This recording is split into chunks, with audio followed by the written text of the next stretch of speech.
This is the Honda City. It's a no-nonsense sedan, very reliable. The price range starts from 13.68 lakhs on road Mumbai. So yes, it's kind of affordable as well. And since it is one of the most popular sedans in the country, it has a lot of positives going for it. But it has its fair share of negatives too. And thus in today's video, I'm going to be telling you the good and bad about the Honda City. Let's start with the good, which is of course the engine.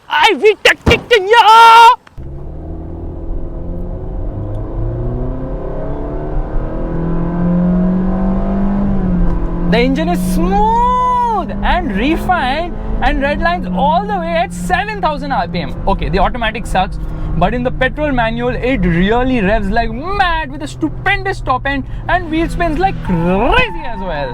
Wow.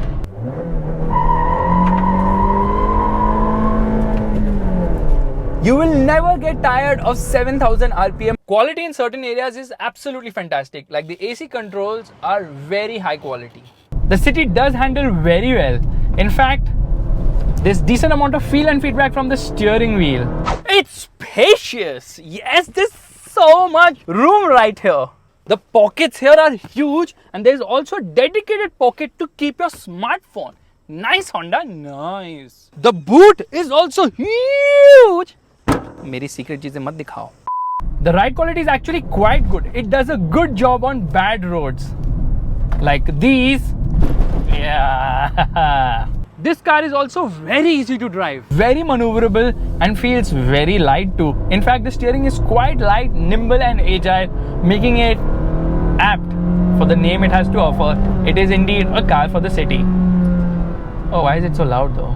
The City also has some really unique features like the request sensors which are there on both the front doors, which work fantastically well. Such a flawless system that even luxury car brands need to learn from Honda how to do it right. And it's available on the other side as well.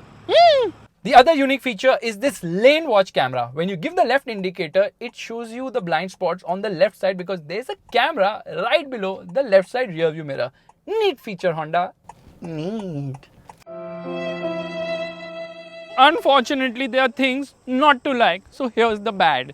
Like there's some weird cost cutting. Like the Chintu Mintu tires, which have a width of just 185 mm. All competitors offer wider tires. And the small tires mean that under heavy braking, this is the kind of confidence it has to offer. Not very reassuring. And when hard cornering, the tires are... Honda has obviously done it in the interest of fuel efficiency, and this car will return between 9 to 14 kilometers per litre. Not bad. And the mileage is even better with the hybrid, which returns more than 20 kilometers per litre. Amazingly frugal. Yes, I'm drumming because the rear brakes are drums on the non-hybrid variants. Meanwhile, the hybrid actually gets discs at the rear. I don't know why Honda does not offer rear discs on the petrol variants. De do na, please. Actually, I'm trying not to move my neck because the rear headrests are fixed. No, they're not adjustable. Why?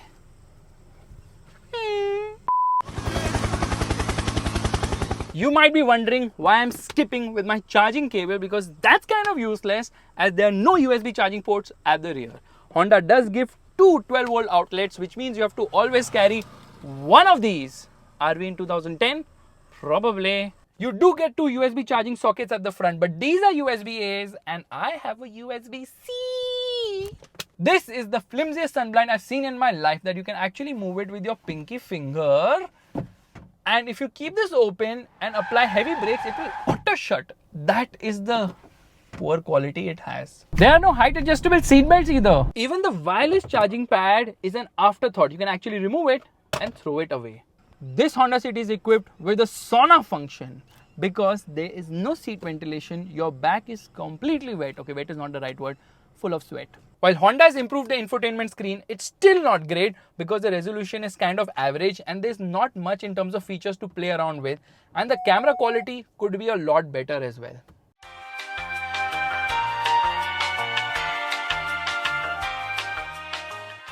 That's me waiting for turbo engines in Honda cars. Yes, Honda still doesn't offer a turbocharged petrol engine in the city, although they do that abroad with the 1-liter turbo VTEC engine which has a lot of performance, but it's not offered in India, which is very sad. And this car doesn't get a diesel engine anymore, which makes me come into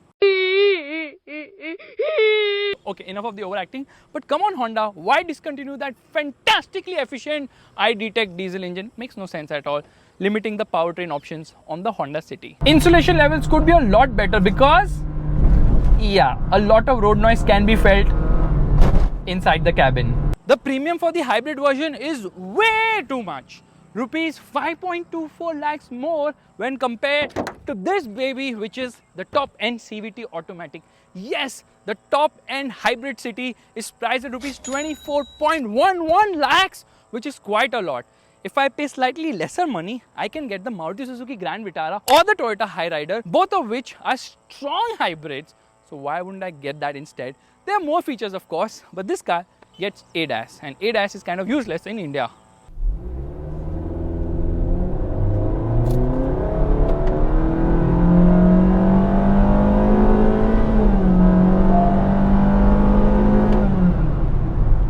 Where did this tree come from right in between the road? Even ADAS could not detect it. While most of the lights are LEDs, the reverse light and the indicators are actually halogen. The CVT gearbox does not let you launch the car off the line and do a lot of crazy wheel spins, and that's the reason I would suggest save that rupees 1.45 lakhs and get the petrol manual instead. This car costs rupees 18.87 lakhs on road Mumbai. And there's no dual clutch automatic either. The CVT has a lot of rubber band effect.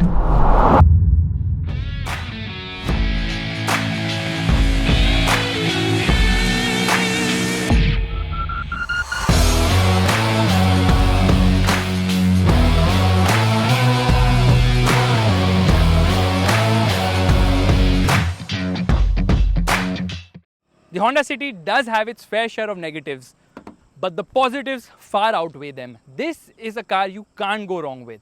It is one of the best sedans you can buy in the market right now because it's reliable, it's proven, it has good resale value as well. I'm just hoping all the negatives are actually addressed in the next generation model, the 6th generation model, which is going to come in a couple of years' time. If you like this kind of videos, do give this video a thumbs up and let me know which other car should I do the pros and cons with. Bye-bye. And cut!